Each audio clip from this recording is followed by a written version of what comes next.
Education support channel में आप सभी का स्वागत है। MCom part 2 semester 4 corporate financial statement. Corporate financial statement का हम लोग कंसोलिडेटेड फाइनेंशियल स्टेटमेंट डिस्कस कर रहे हैं। कंसोलिडेटेड बहुत सारा थोड़ा हार्ड भी है और लेकिन बहुत ही इजी भी है। और मई 2019 में इसी के ऑप्शन में यही क्वेश्चन आया था एंड प्रीवियस के अगर वीडियो हम क्वेश्चन पेपर देखें तो वहां पे भी वही था। क्वेश्चन पेपर अगर आप लोगों के पास अवेलेबल नहीं है तो आप स्क्रीन पे देख सकते हैं। यहाँ पे मेरे पास क्वेश्चन है और मैं इसी के थ्रू आपको पढ़ाऊंगी, ओके। लेकिन आपको मैं डिस्क्रिप्शन बॉक्स में लिंक दे दूंगी, तो वहां से आप क्वेश्चन, ये जो क्वेश्चन है मई 2019 का जो मैं डिस्कस करा रही हूँ, वो आप डाउनलोड कर सकते हैं, ओके। तो आप मैं लिंक दे दूंगी, तो आप वहां से क्वेश्चन लिख लीजिए अपने नोटबुक में, देन हम सॉल्व करेंगे। तो वीडियो को पॉज कर दीजिए, फटाफट से क्वेश्चन लिख लीजिए एंड हम स्टार्ट करते हैं कंसोलिडेटेड फाइनेंशियल स्टेटमेंट। देखिए, ये पहला लेक्चर है कंसोलिडेटेड फाइनेंशियल स्टेटमेंट का। ऑलरेडी प्रीवियस लेक्चर्स में मैंने थ्योरी पार्ट कवर किया था, लेकिन मैंने यहाँ पे कैसे क्वेश्चन करने का है, कैसे सॉल्व करना है, ये सारी चीजें मैंने बताई नहीं थी। थोड़ा रिविजन कर लेते हैं। सब्सिडरी कंपनी क्या होती है, होल्डिंग कंपनी क्या होती है, पेरेंट कंपनी क्या होती है, माइनॉरिटी क्या होता है। तो देखो, जो होल्डिंग कंपनी होती है, जैसे कि यहाँ पे राज लिमिटेड है और करण लिमिटेड है, ठीक है। तो राज लिमिटेड और करण लिमिटेड यहाँ पे दो जन है। अब यहाँ पे राज लिमिटेड ये होल्डिंग कंपनी है और करण लिमिटेड ये सब्सिडरी कंपनी है। मतलब कि राज जो है वो कहता है भाई मैं तेरे कंपनी में 6000 इन्वेस्ट कर रहा हूँ, ठीक है, 6000 का शेयर इन्वेस्ट कर रहा हूँ, चलो ठीक है। और करण लिमिटेड बोलता है ठीक है भाई इन्वेस्ट कर दे, वैसे भी मुझे जरूरत थी। शर्त यहाँ पे क्या रहती है कि अगर तू मेरा पैसा वापस नहीं किया ना तो मैं तेरा पूरा शेयर ले लूंगा, मतलब 100% तेरा जो शेयर है वो मेरा हो जाएगा।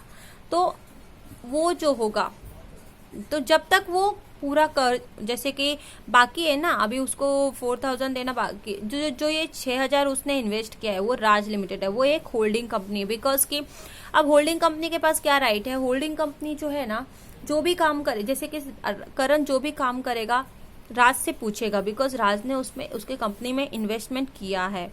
तो 3/5 राज का अधिकार होगा, 2/5 करण का अधिकार होगा। तो इस तरीके से यहाँ पे होल्डिंग कंपनी एंड जो करण है वो सब्सिडियरी कंपनी होगा। ऐसे ही मैंने ऑलरेडी प्रीवियस वीडियो में दिखाया है, डिस्कस किया थ्योरी पार्ट, आप वहां पे चेक कर सकते हैं।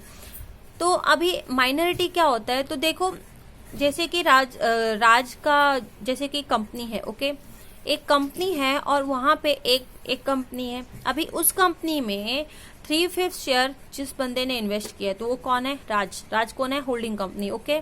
और जो बचा है, जैसे कि 2/5 बचा है, वो क्या हो गया, जो बचा है वो माइनॉरिटी का जाएगा। माइनॉरिटी मीन्स ही होता है सब्सिडरी के पास उसका, ये सब्सिडरी का शेयर है, ओके।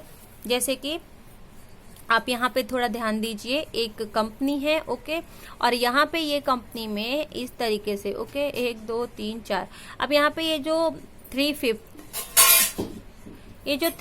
है, ओके, तो 1 2 3 इतना तीनों पार्ट ये होल्डिंग कंपनी का हो गया, कंपनी का। और ये जो 1 2 ये जो 2 पार्ट है ये हो गया, ये किसका हो गया, ये हो गया किसका, तो ये हो गया करण लिमिटेड का, जो कि सब्सिडरी कंपनी है। अब ज्यादा किसके शेयर है, होल्डिंग कंपनी के, तो चलेगी किसकी, होल्डिंग। अगर करण को कोई डिसीजन करना होगा या फिर कोई काम करना होगा तो उसको होल्डिंग कंपनी से परमिशन लेनी होगी। सारा बैलेंस शीट वैसे का वैसा ही चलेगा, लेकिन परमिशन इससे लेनी होगी। और फिर जब ये होल्डिंग कंपनी, अब कंसोलिडेट का यहाँ पे क्या है कि देखो इन दोनों का मतलब कि करण और राज, इन दोनों का मिला के, दोनों की जो बैलेंस शीट है उन दोनों का मिला के एनालाइज करना, पूरा एक नया बैलेंस शीट बनाना, जिसे हम कंसोलिडेटेड फाइनेंशियल बैलेंस शीट बोलते हैं, ओके। तो यहाँ पे हम वही चीज सीखेंगे। अब आते हैं कि जो ये क्वेश्चन है इसमें हमें करना क्या क्या है। तो देखिए, सबसे पहले आपको वर्किंग नोट करनी होगी। Working note is very important. 6 working note यहाँ पे आपको बनाने होंगे। पहला वर्किंग नोट है जो कि प्रोपोर्शन ऑफ ओनरशिप। ओनरशिप मतलब कि जो ओनर्स होते हैं वो, यहाँ पे नंबर ऑफ शेयर होंगे प्रोपोर्शंस में। तो यहाँ पे जो राज है, जैसे कि होल्डिंग कंपनी मैंने आपको बताया, तो वो कितना शेयर लाया वो लिखना है। देन जो सब्सिडरी कंपनी का कितना शेयर है वो लिखना है। देन जो टोटल आएगा वो शेयर कैपिटल हो जाएगा, ओके। तो इस तरीके से हमें प्रोपोर्शन ऑफ ओनरशिप निकालना होता है। Then ratio before and after acquisition. देखो ये टाइम रेशियो होता है, क्या होता है, टाइम रेशियो। जैसे कि राज और करण, तो इन दोनों के बीच में जब इन्वेस्टमेंट हुआ तो इन दोनों के बीच में कोई ना कोई एग्रीमेंट हुआ होगा, कोई ना कोई, तो कितने टाइम से कितने टाइम तक ये लोगों ने एक्वायर किया मतलब खरीद लेना, तो कितने से कितने टाइम तक किया है, फिर पूरा कब दिया है, ऐसा पूरा तो टाइम रेशियो में आ जाता है।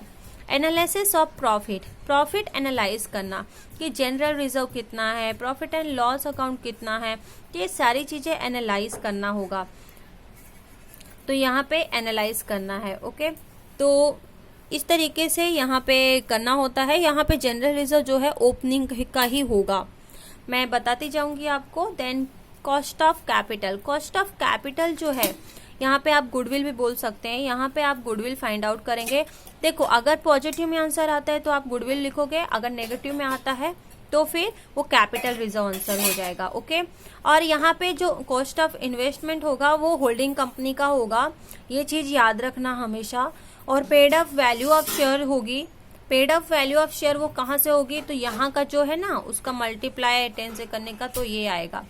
देन पॉजिटिव है तो गुडविल, इस तरीके से।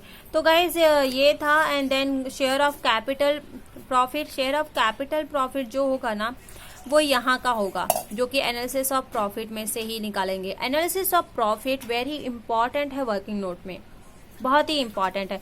जब आप एग्जाम में 6 के 6 वर्किंग नोट कर लेंगे तब जाके आपका चांसेस है राइट होने का। देन उसके बाद माइनॉरिटी इंटरेस्ट का आता है, then consolidated profit and loss account आता है। तो इस तरीके से ये 6 वर्किंग नोट आपको बनाने होंगे। देन उसके बाद वर्किंग नोट जैसे ही बन जाती है तो वैसे ही आपको बैलेंस शीट एक तैयार करके रख लेनी है, और आपको बैलेंस शीट तैयार करनी होगी। ओके, तो यहाँ पे आप जैसे कि यहाँ पे मैंने नोट टू अकाउंट किया है, एंड देन उसके बाद में बैलेंस शीट में मैं गई हूँ, तो बैलेंस शीट मैं आपको बता देती हूँ। देखिए, ये बैलेंस शीट है। ओके, यहाँ पे इस तरीके से लिख के एंड आपको एक बैलेंस शीट बनानी है, कॉलम भी बनाने हैं। देन इक्विटी एंड लायबिलिटी, ये आपका फॉर्मेट है। फॉर्मेट हमेशा यही रहेगा बैलेंस शीट का, तो आपको ये फॉर्मेट याद कर लेना है। इक्विटी एंड लायबिलिटी में पहले शेयर होल्डर फंड, ये इक्विटी में आ गया। Share capital, reserve and surplus, तो इनके टोटल लिख देना है। देन माइनॉरिटी इंटरेस्ट लिखना है। देन करंट लायबिलिटी में क्या क्या आता है, trade payable, short term borrowing, तो यहाँ पे इस तरीके से इनको लिख देना है। देन टोटल आ गया। देन एसेट साइड में आप देखेंगे, देखो यहाँ पे लायबिलिटी था, अब यहाँ पे एसेट। नॉन करंट एसेट, देखो यहाँ पे ना हम करंट लायबिलिटी किया था, अब यहाँ पे हम नॉन करंट एसेट कर रहे हैं। प्लांट है, प्रॉपर्टी है, इक्विपमेंट है, इन सभी को लिया जाएगा जो भी कंपनी का रहेगा। टेंजिबल, इंटेंजिबल, टेंजिबल्स जो एसेट होंगे वो एसेट लेना है, इंटेंजिबल एसेट लेना है, दोनों को ऐड करके यहाँ पे लिखना है। अब इंटेंजिबल एसेट में ना जो हमारा गुडविल था ना कंसोलिडेटेड फाइनेंशियल वाला, वो यहाँ पे यूज किया जाता है।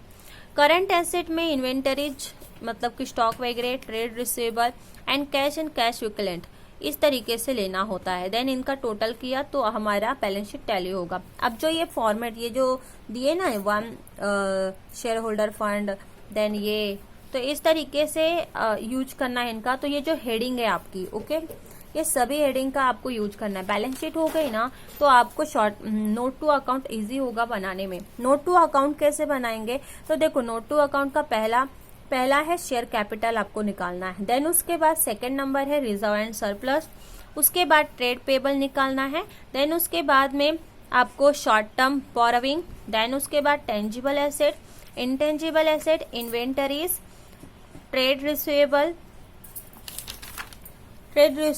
And cash equivalent.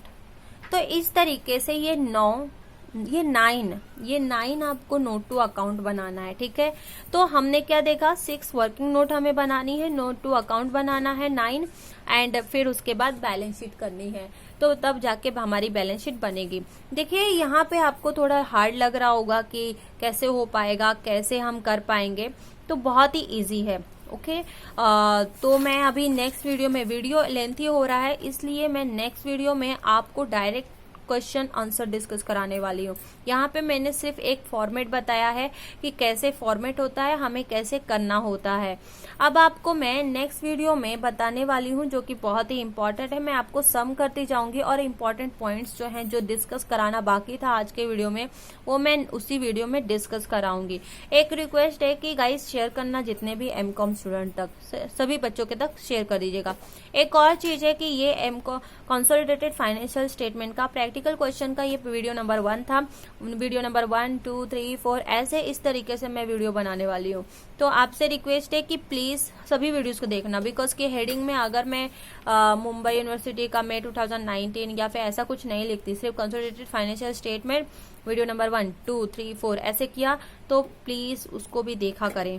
ऐसा मत सोचें कि ये इंपॉर्टेंट नहीं है, मेरे चैनल पे हर एक वीडियो इंपॉर्टेंट ही है। ओके, तो अभी नेक्स्ट वीडियो में मैं आपको इसको सॉल्व करके दिखाने वाली हूँ और क्वेश्चन का लिंक मैं अभी डिस्क्रिप्शन बॉक्स में दे दूंगी एंड नेक्स्ट वीडियो में भी मैं प्रोवाइड कर दूंगी। Thank you so much for watching this video. मिलते हैं नेक्स्ट वीडियो में। जय हिंद, जय भारत।